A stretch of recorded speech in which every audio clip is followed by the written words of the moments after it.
From Australia, 9 o'clock.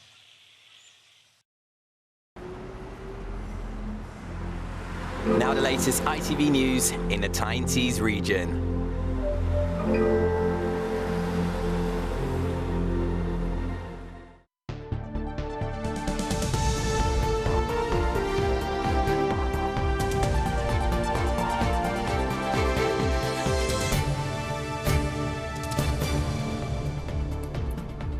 Good evening, welcome to ITV News Tyne. Tonight's headlines. Made on Wearside, Nissan confirm rumours they're investing over £1 billion to make 2 new electric cars at their Sunderland plant. This is our largest car plant. Its future is safeguarded, protecting thousands of jobs and also transitioning to new electric vehicles. So it's a huge vote of confidence. A step closer to answers. A coroner vows to hold a full and fearless second inquest into whether benefit sanctions played a part in a Stockton woman taking her own life. Dormouse decline. Wildlife charities call for action over concerns we could soon lose this little creature from our countryside. And time to dig deep as Newcastle United face a run of big games without big players.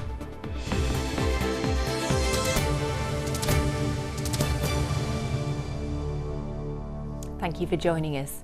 Well, it's been rumoured for days, but it was finally confirmed this morning that Nissan will be investing over £1 billion to make new electric cars at the Sunderland plant. The new Qashqai and Duke models will be manufactured there, as well as the previously announced Leaf Model 2. Well, our reporter Tom Barthram joins us from the plant. And Tom, the company says this is reaffirming its home in the northeast. What does that actually mean?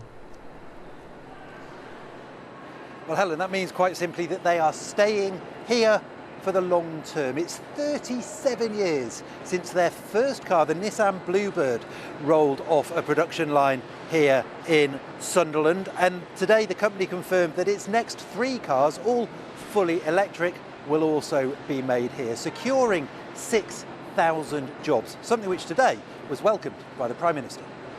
This is a great day, and I'm delighted to be here in Sunderland at the Nissan plant to celebrate the fact that Nissan and its partners are tripling their investment in the UK to £3 billion.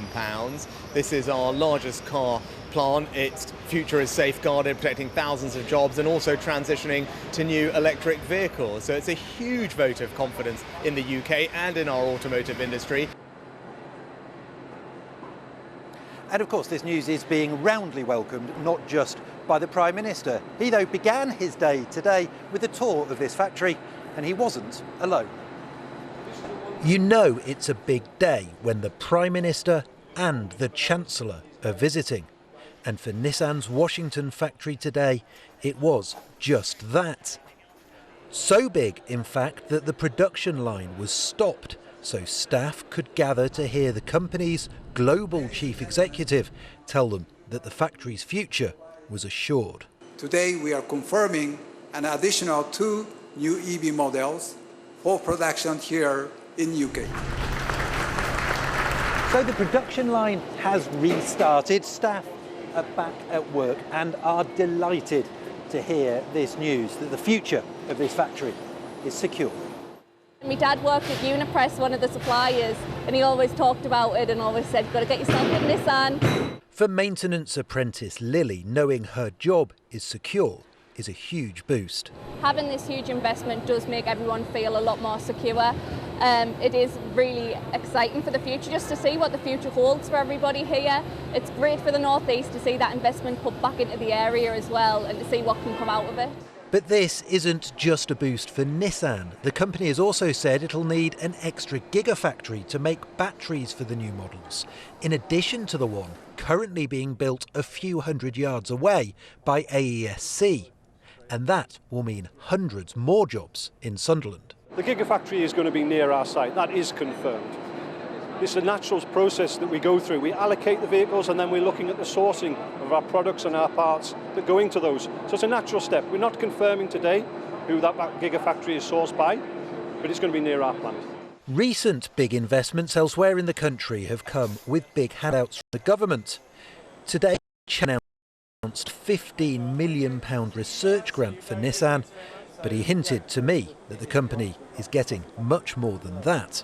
If you look at BMW Mini, £75 million reported, the Tata battery plant for Jaguar Land Rover, £500 million reported. Really, it's more than 15 million that you're putting into this, isn't it?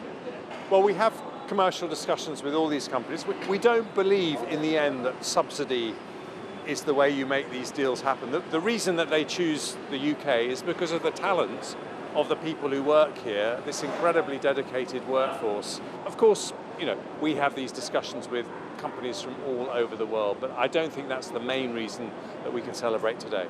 But are we talking about, what, tens of millions or hundreds of millions of pounds of taxpayers' money going into this? Well, because I look after taxpayers' money, I know that the one way I can make sure that I reduce the pressure on the taxpayer is to keep these discussions confidential. Regardless of the size of the taxpayer down payment, Nissan giving the green light to this investment will be a huge boost for this factory, for Sunderland and for the whole region.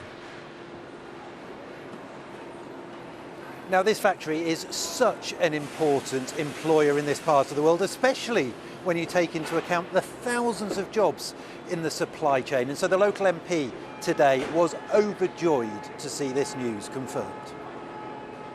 You know, there's 6,000 workers here in the Nissan site behind me, another 1,000 down at Cranfield, 30,000 in the UK supply chain for Nissan, most of which are in the northeast. So important to get an announcement today. It is, you know, it's hard to find the words to say how important this is. So really fantastic news for Sunderland, but also, of course, for the wider region. Chris Jepson reports now on who else will benefit from today's announcement.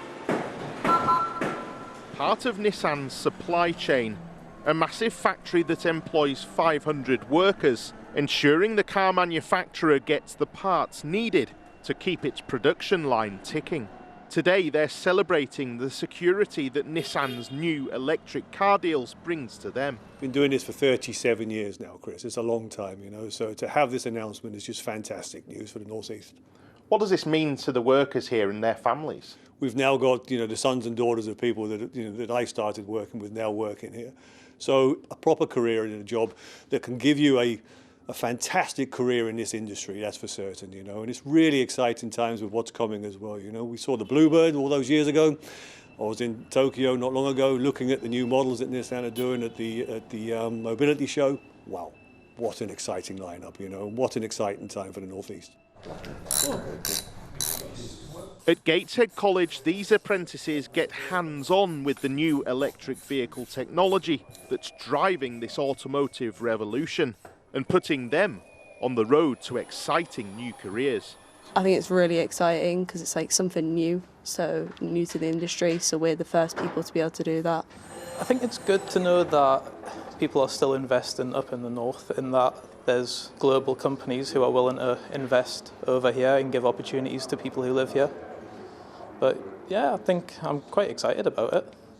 Having the new tech here puts these students in pole position for the jobs of the future. We give these students what we call the employment edge, and that means that they're ready to move into the workforce and to, as I say, to work for Nissan or have the opportunity to work for their supply chain for such a prestigious brand just gives them just that ambition to hopefully move into a sector that is transforming, and electric vehicles and the hybrid technology is something that they're now getting used to and working on. You can see the kit that we've got here. It's just a fantastic future that I can see for all of our students. Not just fantastic for the next generation of workers, but the possibilities are endless for the North East too. The cars themselves are run on lithium-ion batteries. We can even mine lithium-ion here. We can process lithium-ion. We can produce the cells, the batteries, the biggest car plant, second life use of batteries, and even recycling. So the whole battery ecosystem, combined with skills, is actually in this region. In the short term, the deal means security for the current supply chain workforce. But for those setting off in their careers, they're entering the fast lane to what could be a rewarding destination. Chris Jepson, ITV News, Gateshead. so much excitement here in Sunderland tonight. So let's just take a moment to consider exactly what is on offer. 3 new cars, the replacements for the Qashqai, for the Nissan Juke and for the Leaf. A new battery gigafactory, the 3rd in the region, a region which is fast becoming the capital of the UK's electric car industry. Jobs, livelihoods and careers secure for the future. Tom, on a good day for Wearside. Thank you very much. A Teesside coroner has said there will be a full and fearless second inquest into the death of a disabled woman and whether stopping her benefits led to her taking her life. Jody Whiting died in 2017, 2 weeks after her benefits were stopped. She'd been receiving them for more than a decade due to long-term physical and mental health issues. Her mother won a fresh inquest into her death at the Court of Appeal earlier this year, arguing that the first was inadequate as it didn't look at the possible role of the Department of Work and Pensions. Katie Cole reports. Jody Whiting was 42. She was a mother, and in 2017 she took her own life.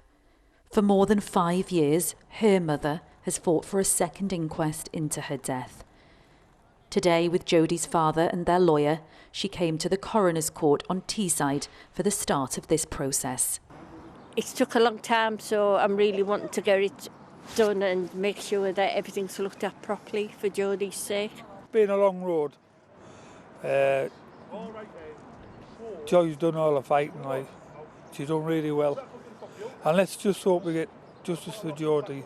Jody had several physical and mental health issues. In December 2016, she was sent a letter by the Department for Work and Pensions asking for a face-to-face work capability meeting. She didn't open the letter. At the time, she had pneumonia and was having treatment for a cyst on the brain. In February 2017, her benefits were stopped.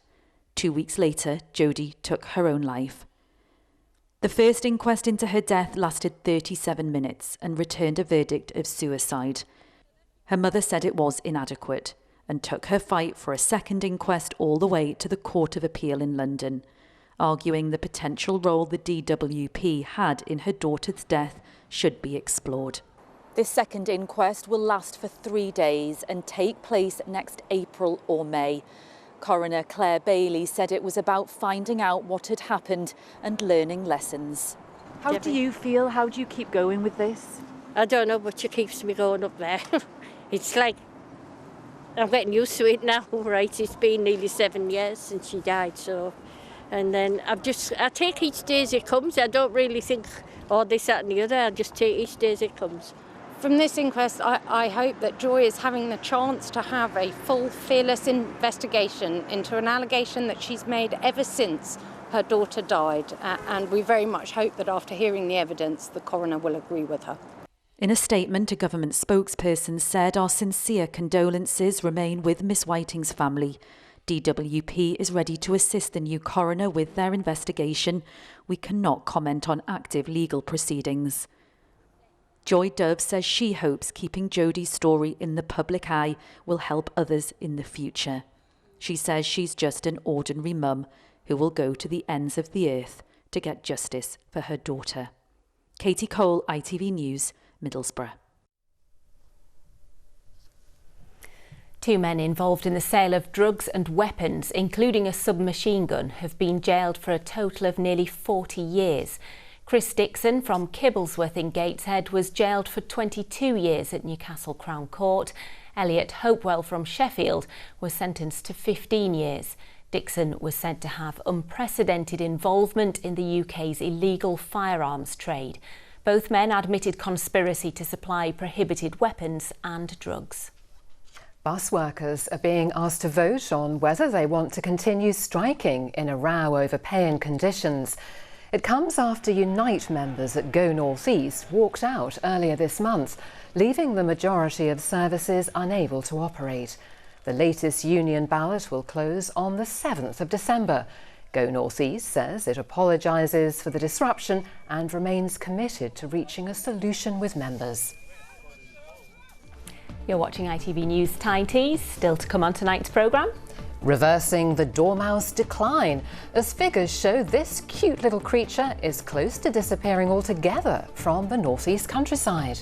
And it'll be another clear night tonight. Great for spotting Venus in the night sky, and a frosty one too. The forecast is coming up.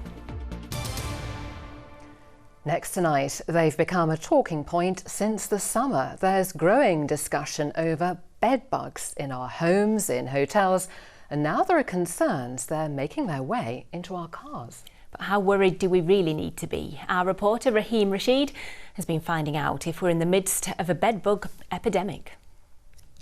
The bite of a bedbug is something we've all come to fear a bit more in recent weeks, with their spread being documented in cars and on public transport.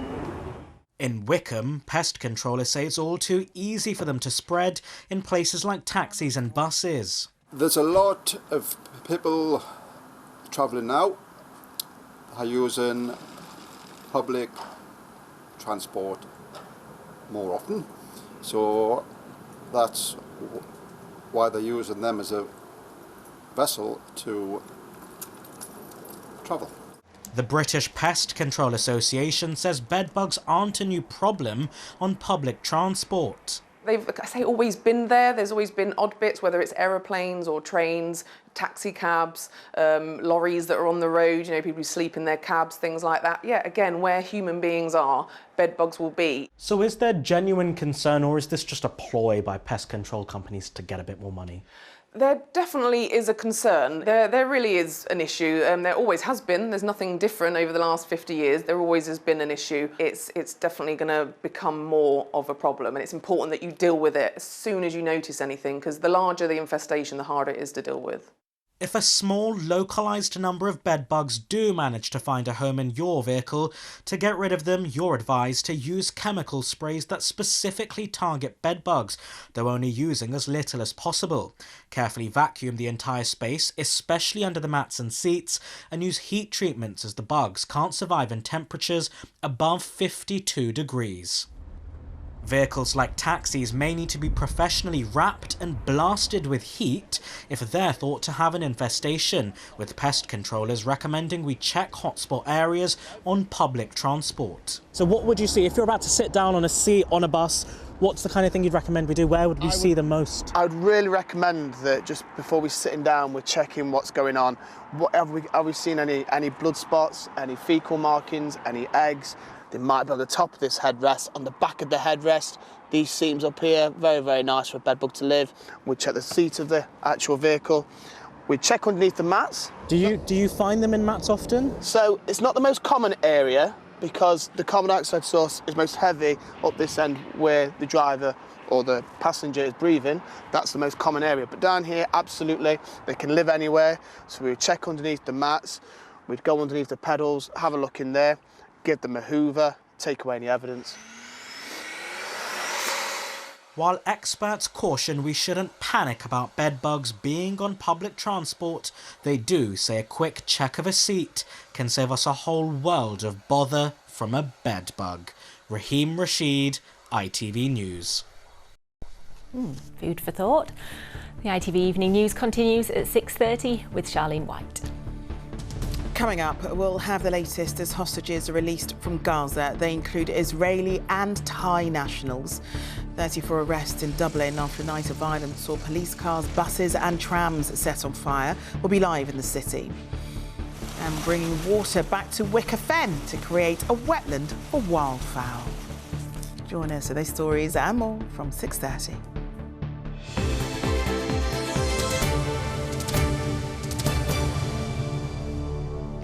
Next tonight, concerns that we could lose a very cute and much loved little creature from our countryside. Britain's native hazel dormouse population has declined by 70% since the year 2000, according to new figures. It's led to huge efforts to save the species, as Kevin Ashford reports. Does she feel quite heavy? She's quite fat. It's an increasingly rare sight in this country, a hazel dormouse. This one is in a state of torpor. It's the way the creatures have of conserving energy. It had taken up residence in a nesting box put up by a group of wildlife enthusiasts who are trying to help the creatures and find out more about them. Why put the boxes up? It gives them nesting opportunities really, where they like to nest in holes and thick brambles and things. This is an extra addition for them. And it's a way that we can actually examine them by finding them in a box and put them in the bag and examine them close up. Otherwise you wouldn't be able to get near them. They're living up on top of the trees, that big, come out at night, they're very hard to study. Oh, there we are. There we are. And dormice need all the help they can get. According to the latest research, the dormouse population across the country has fallen by 70% since the beginning of the century. They've virtually disappeared from the northeast. The species has never been recorded in Newcastle or Sunderland, and there have been no dormice in County Durham since Victorian times. And the situation in Northumberland is equally critical. Like with a lot of other wildlife, we're seeing declines because their habitat is being lost. We are losing our woodlands at quite a fast rate, unfortunately, which dormice rely on. So yeah, pretty much the same story as the national picture as well. Now, currently, as a species, dormice are considered vulnerable in this country, but a report that's just been published says the situation is so dire they should actually be reclassified as endangered. Now, this is a species that most people are never going to see because they are quite elusive. What's so important about dormice? Hazel dormice feed on different fruits and they are a flagship species really for us, because if the habitat's not good for dormice, it means it's probably a failing habitat. And a woodland that's supporting a good hazel dormouse population is probably also supporting good woodland bird populations and other species as well.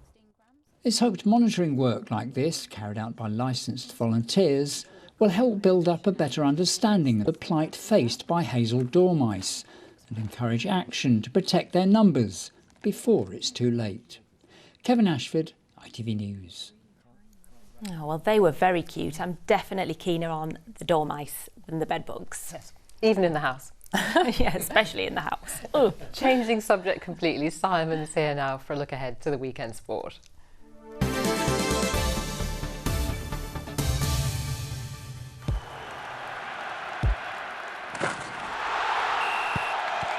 Zero Accounting Software sponsors ITV Regional Sports Report. Well, football's international break is over, and for Newcastle United in particular, life's about to get very busy indeed. Simon? Yes, it certainly is. They've got loads of games between now and the new year, and they are dealing with loads of injuries and suspensions. The daunting run starts with Chelsea at home tomorrow in the Premier League. The schedule is relentless and resources are stretched, but that's life. They won't complain because this is what they want. Big games, big weeks, big months. If it wasn't for the big injury, everything in the Newcastle United garden would be rosy. But either way, just crack on, because when you're the so-called richest club in the world, sympathy is in short supply. There are 10 games before the new year, and next week is typical of what's coming up. Chelsea tomorrow, then Paris away in the Champions League on Tuesday, then Manchester United at home, which is always an occasion, a week tomorrow. We've given ourselves a really intense month. The unfortunate thing is it's coincided with the absentees that we have, so an even bigger challenge. But that's what it is. We roll with it, we go with it, and we try and make the best of it. And I think the players that we have fit and available are very strong. I think the big thing for us is we don't want to see any more injuries. That'll be the big thing. It's a huge and quite daunting schedule over the next month. With the injury situation, can this team cope? I think that they can. In some ways, they almost build a siege mentality at so many levels. It's almost us against everyone else, and we will show that we can get through this. If they can start well against Chelsea, build a bit of momentum, yes, I do think they can cope, but I do think there will also be some turbulent times ahead. Newcastle will see Chelsea twice before Christmas, in the League tomorrow and the League Cup next month. Chelsea were £1 billion bin fire a few weeks ago, but now, under former Spurs boss Mauricio Pochettino, they've started to look like a functional football team. Firstly, they've got a great manager, somebody who's been in the Premier League before and has had success developing younger players, and I think he's a really good fit for Chelsea. I think they're improving every week. You can see his stamp on the team, and they've got high-level players, so we know this is going to be a real test because I think, as I said, their level of improvement's very quick. So here they go. The Magpies' countdown to Christmas could shape their season, and it's not all bad news on the injury front. Alexander Isak should be back to lead the attack at St James's Park tomorrow. On to the Championship, and both our region sides are hovering around the playoffs and hoping to pick up where they left off before the international break. Middlesbrough face Bristol City, who've just replaced their manager. Fresh through the indoor at Ashton Gate is Liam Manning, who Borough boss Michael Carrick actually knows very well, as the pair studied for their coaching licence together. As you'd expect, though, friendships will be put on ice when the game kicks off on Saturday. Yeah, we were on the same course. So yeah, we come across each other, spent some time together. So it'll be good to catch up. Delighted for him. It's a really good job, terrific job for him, and he's obviously earned it. So yeah, I'm sure he'll pose us a challenge on Saturday. Meanwhile, Sunderland are also back on their travels, and then some. They're away to newly promoted Plymouth Argyle. They're in 19th place, but have scored plenty of goals at home. And Sunderland get their fair share on the road. It is a long trip to the South Coast, and Tony Mowbray wants his players to make sure the journey is a memorable one for the fans. We have to find a performance at the weekend. The supporters will come, we know they'll come, and they will expect a performance and hopefully a result. We can't guarantee a result, but we can guarantee hard work and hopefully quality that we bring, and make sure that we find the best version of ourselves at the weekend for the people who, you know, make a huge commitment to make that trip all them miles. The focus for North East women's football this weekend is the second round of the FA Cup. Ties include Newcastle United's trip to Chorley. The Magpies are still unbeaten in all competitions this season. Last night it was about the League Cup, and Durham women's hopes of qualifying for the knockout stages are still alive. After a 1-1 draw against Sheffield United, Durham crucially claimed the penalty shootout bonus point. Away from football, the Newcastle Eagles pulled off a stunning win in the British Basketball League last night. The London Lions are the richest, biggest and best team in the league these days, but the Eagles went into their house and thumped them by 102 points to 80. That's now 6 wins in a row for Newcastle, who visit Surrey Scorchers tomorrow night. It's Sunday service for the Falcons this week. The Kingston Park faithful will be hoping and probably praying for a first win of the season in Rugby Union's Premiership when they face Exeter Chiefs.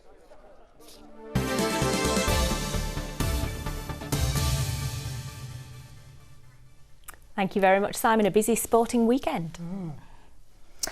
Now, I don't know about you, but when I got into the car this lunchtime to come in for my late shift, it felt distinctly colder. Definitely a very chilly breeze this morning on the school run. But actually much nicer, I think. We can get out and about, enjoy ourselves. But can we do so over the weekend? Here is Joe with the forecast. It's looking a bit breezy today. TUI sponsors ITV Tyne Tees weather. Thank you. A very good evening to you. The weekend looking rather more wintry than it has been over the last few weeks, with frosty nights to come. A fine, cold, beautiful day tomorrow before rain moves in later on during Sunday and temperatures lift just momentarily. But the cold theme continues into next week. It's a plunge of air from the Arctic, and we'll see fronts and slightly milder conditions trying to nudge in over the next few days from the west, but really the cold theme continues, so frosty nights, below average temperatures by day, and any showers potentially turning wintry up on higher ground. That's certainly been the case over the last few hours, and as we head through into this evening, any showers feeding through from North Sea coast onto the North York moors could have a sleety mix. Other than that, the northeast will have a rather cold night, it has to be said, with temperatures in rural spots dipping to around -5. And for most places away from the coast, it's going to be a dry night, but just cater for a few icy stretches potentially as we head through into Saturday. On to tomorrow, the sun will be up at 7:56. It sets at 10 to 4 tomorrow afternoon. Tomorrow then a frosty start, but beautiful sunshine on offer. Again, a few showers feeding through on that northerly airflow along North Sea coast, and some of these will make landfall. But for the most part, the northeast will enjoy a dry, sunny afternoon. Just bundle up warm if you're heading out and about. Again, with that northerly airflow, it's likely to feel quite a few degrees colder than it is on paper during tomorrow afternoon. Another widespread frost tomorrow night, and then during the day on Sunday from the west, cloud will build with rain later on. The cold theme continuing though into next week. Have a great weekend. Bye-bye. TUI sponsors ITV Tyne Tees weather. Time to wrap up warm. Thanks, Joe. In just a moment, the national and international news with Charlene. I'll be back with an update at 10 to 11 this evening. So if you're still up and about at that time, do join me. Do have a lovely weekend too from us all. Bye-bye. Take care.